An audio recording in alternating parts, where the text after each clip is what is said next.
ትንሽ ይለው እኔ ታነቅ ትላለች፣ ሲያደናቅፋት እኔ ልደፋ ባይ ነው። ፍቅራቸው የትየለሌ ነው። አንድ ጎረቤት ይሄን ፍቅራቸውን ሲያይ ከርሞ ግን የምራቸውን ነው እውነታቸውን ነው የሚዋደዱት ብሎ አንድ ቀን ቼክ ማድረግ ፈለገ። አያድርስባችሁ እንዲህ አይነት ጎረቤት። ጥቁር በጥቁር ለብሶ የተመዘዘ ሰይፍ ይዞ አንድ ቀን በራቸውን በኃይል አንኳኳው። በኃይል ሲንኳኳ እዚህ አዲስ አበባ ነው ታሪኩ የተፈጸመው። በር በኃይል ከተንኳኳ ወይ ቀበሌ ነው ወይ ደንቦች ናቸው መቼም እኛ ሀገር።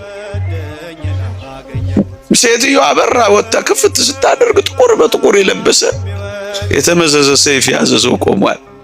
ደነገጠች። ማን አለችው? እኔ ሞት ነኝ። እና ምን ልታረግ እዚህ መጣ አለችው። አይሞቱማ እንዴት ይሞታሉ?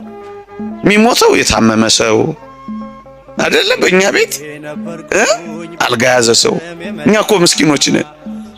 ውሻ እንኳን ሲጮህ እዛ መንደር ውስጥ አይ አቶ ገሌ ዛሬ ሊሞቱ ነው በቤት መዳቢዎች፣ ሟች ቆጣሪዎች።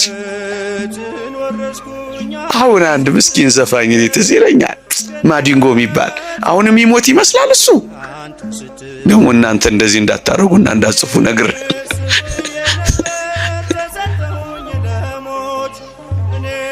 እሷም የተረዳችው እንደዚህ ነው። የሚሞቱት አንድ የታመሙ ሰው ነበሩ አቶ ገሌ የሚባሉ።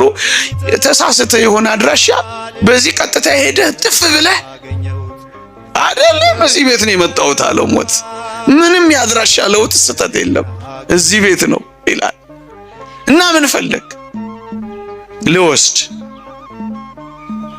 ሴቲቱ ወደ ኋላ ዞር ብላ አይታ ባሏ እንደሌለ ምን ያደርጋል እኛ ጋር ከሆነ አድራሻ የመጣው ባሌ ውስጥ አለልህ።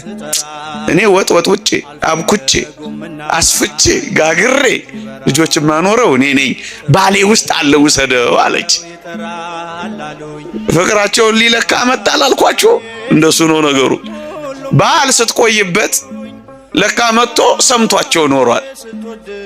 እኔ አላመጣሁትን ታሰፊዋለሽ፣ እኔ አላመጣሁትን ተወጨውጪዋለሽ፣ እኔ አላመጣሁትን ትሰሪዋለሽ። ጸብ። ከዛ ሴትዮይቱ ፈሊጠኛ ነበረች አሉ። የድሮ ሴት ሳትሆን አትቀርም። እናንተን ማለት አይደለም፣ በሰላም መውጣት ፈልጋለሁ። ከዚህ ግን ምን አለች አሉ መሰላችሁ? ለመሆኑ ሞት ወይ? አቤት። ከዚህ ቤት ስንት ነፍስ ነው የምትፈልገው ትለዋለች። እኔ ከዚህ ቤት የምፈልገው አንድ ነፍስ ነው። አውቆ በደንብ ሲያስጨንቃቸው ምን ያደርጋል፣ ያሳዝናል። እኔ ጸንሻለሁ፣ 2 ነፍስ ነኝ፣ ባሌን ውሰደው ብላ ለማምለጥ ሞከረች አሉ። እንደዚህ ማምለጥ ይቻላል? አሁን እናንተ ሞት ቢመጣ እየሳቃችሁ ወይስ እያዘናችሁ ትሄዳላችሁ? ለመኖር ከሆነ